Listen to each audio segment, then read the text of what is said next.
राहुल के सपने थे बड़े बड़े, जल्दी अमीर बनने के। उसे लगता था कि वह जल्द ही अपनी मेहनत और किस्मत से सब कुछ हासिल कर लेगा। शेयर मार्केट लगा उसे रास्ता। उसने सोचा कि यहीं से उसकी किस्मत बदल सकती है। बस टिप्स और अंदाजे से करने लगा ट्रेडिंग। उसे लगा कि थोड़ी सी जानकारी ही काफी है।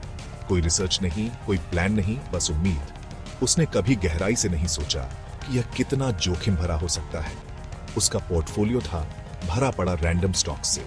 हर दिन नए नए स्टॉक्स खरीदता और बेचता। ऊंचे भाव में खरीदे, नीचे भाव में बेचे। वही पुरानी गलती। उसे समझ नहीं आया कि कब खरीदना और कब बेचना है। नुकसान बढ़ता गया, सारी सेविंग्स खत्म। निराशा छा गई। उसे लगा कि उसने सब कुछ खो दिया है। राहुल को समझ आया, मार्केट कोई जुआ नहीं, ये एक गेम है। एक ऐसा गेम जिसमें समझ और धैर्य की जरूरत है। एक गेम जो उसे समझ नहीं आया। उसे लगा कि उसे फिर से शुरुआत करनी होगी। उसे चाहिए था नया तरीका, स्मार्ट स्ट्रैटेजी। अब वह सोच रहा था कि कैसे सही तरीके से आगे बढ़ा जाए। राहुल की शुरुआती हार एक कड़वा सबक थी, लेकिन इसने उसके अंदर एक आग लगा दी, सीखने और जीतने की। उसे पता था ट्रेडिंग को प्रोफेशन की तरह लेना होगा। उसने खुद को फाइनेंशियल एजुकेशन में डुबो दिया। किताबें, ऑनलाइन कोर्सेज, वेबिनार्स, सब कुछ सीखा। उसने फंडामेंटल एनालिसिस, टेक्निकल एनालिसिस और रिस्क मैनेजमेंट के बारे में सीखा। धीरे धीरे एक नई समझ पैदा हुई। उसे रिसर्च की इंपॉर्टेंस, डेटा की पावर और डिसिप्लिन्ड अप्रोच की जरूरत समझ आई। इस बार वो तैयार था। राहुल ने छोटे से शुरुआत की, अपने नए नॉलेज को परखते हुए। उसने अपने लैपटॉप पर घंटों बिताए, फाइनेंशियल न्यूज और आर्टिकल्स पढ़ते हुए और मार्केट के बारे में हर छोटी बड़ी जानकारी जुटाते हुए। उसने कुछ स्टॉक्स पर फोकस किया, उनके फाइनेंशियल्स और मार्केट ट्रेंड्स को ध्यान से रिसर्च किया। उसने हर स्टॉक के बारे में डिटेल्ड नोट्स बनाए और उनके हिस्टोरिकल डेटा को एनालाइज किया। उसने पेपर ट्रेडिंग की, अपने स्किल्स निखारे।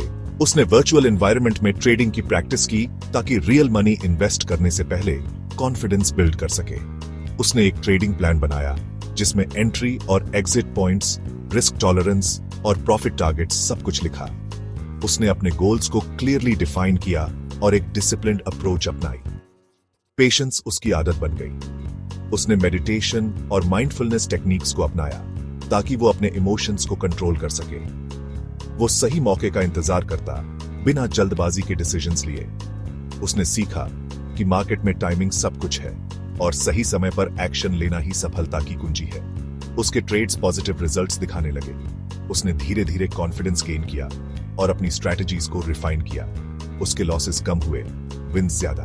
उसने अपने मिस्टेक्स से सीखा और हर ट्रेड को एक लर्निंग एक्सपीरियंस के रूप में देखा।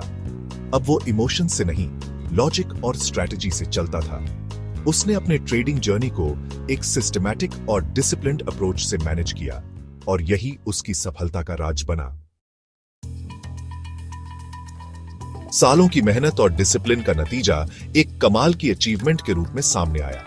राहुल ने अपना शुरुआती सपना पूरा किया, 1 करोड़ रुपए का प्रॉफिट।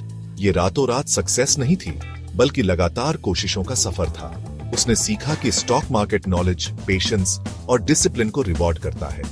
उसने सिर्फ मार्केट को ही नहीं, बल्कि अपने इंपल्सिव नेचर को भी जीत लिया। राहुल की कहानी इंस्पिरेशन बन गई। ये इस बात का सबूत है कि वॉलेटाइल मार्केट में भी कंसिस्टेंट एफर्ट और सही अप्रोच एक्स्ट्रॉर्डिनरी रिजल्ट्स दे सकते हैं। राहुल ने अपने सफर में कई चैलेंजेस का सामना किया, लेकिन उसने कभी हार नहीं मानी। उसकी डेडिकेशन और हार्ड वर्क ने उसे इस मुकाम तक पहुंचाया। ये कहानी हमें सिखाती है कि डिसिप्लिन और परसिवियरेंस से कुछ भी हासिल किया जा सकता है।